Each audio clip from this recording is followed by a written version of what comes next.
巴亞衝突，兩個塔利班點解打到交互？開始。大家好，我係 Will 叔。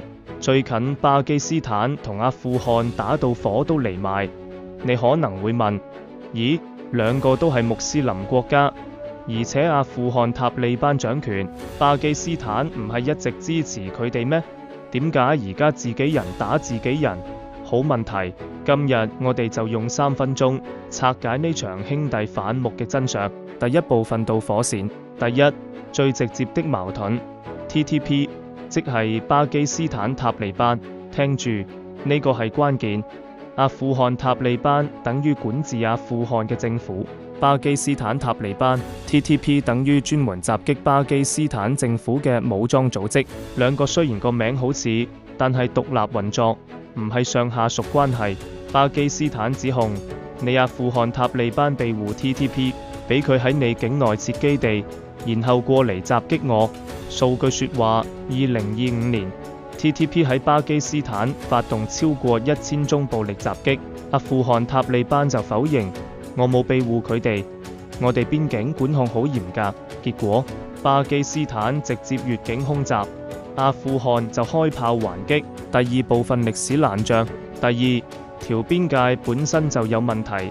杜蘭線 Durand Line， 1893年英國殖民者隨手畫咗條640公里嘅邊界線，將普什圖族一分為二。重點係阿富汗歷屆政府從來唔承認呢條線。想象下，呢條籬笆係鄰居個爺爺當年強行畫嘅，你一直唔認，而家仲要佢話你越界，你話點傾？所以而家嘅衝突好多時係邊境哨所互相指責你越界，然後開火。第三部分時間線，睇下個時間線你就知點樣升級。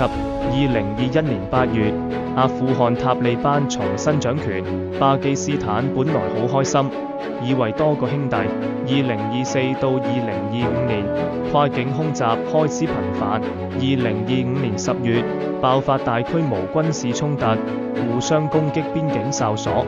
2026年2月，即係今年，巴基斯坦空襲喀布爾，衝突進入公開戰爭狀態，由兄弟變敵人，只係用咗4年。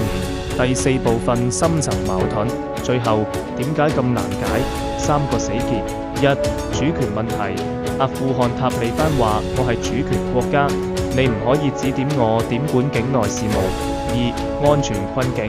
巴基斯坦境內暴力激增，政府要交代，一定要揾源頭。3、意識形態悖論。巴基斯坦當年支持阿富汗塔利班，但 TTP 雖然個名相似，卻係專門打巴基斯坦嘅，即係你養大個仔，結果佢打你。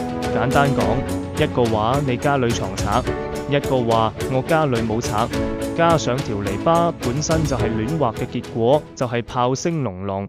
各説各話，意味 call to action。Will 叔總結，呢場衝突短期難解，因為涉及主權、歷史、安全3重矛盾，而我哋普通人要學識嘅係，國際政治冇永遠嘅朋友，只有永遠嘅利益。巴基斯坦同阿富汗塔利班由盟友變敵人，只係因為一個組織 TTP 同埋一條邊界線杜蘭線。下次你見到新聞話某國支持某組織，記住問一句，係邊個支持邊個？而家仲係盟友定已經反目？因為國際政局就係咁複雜、咁現實、偏美。如果你覺得呢條片幫到你理清思緒，記得訂閱頻道，多個理性吹水夥伴留言分享你嘅見解。但記住，不嗌交，不盲撐，有計先有營養。得閒飲茶，一齊吹水。我係 Will 叔，下次見。影片資料卡，關鍵數據：2640公里邊境線，杜蘭線，1000家中襲擊。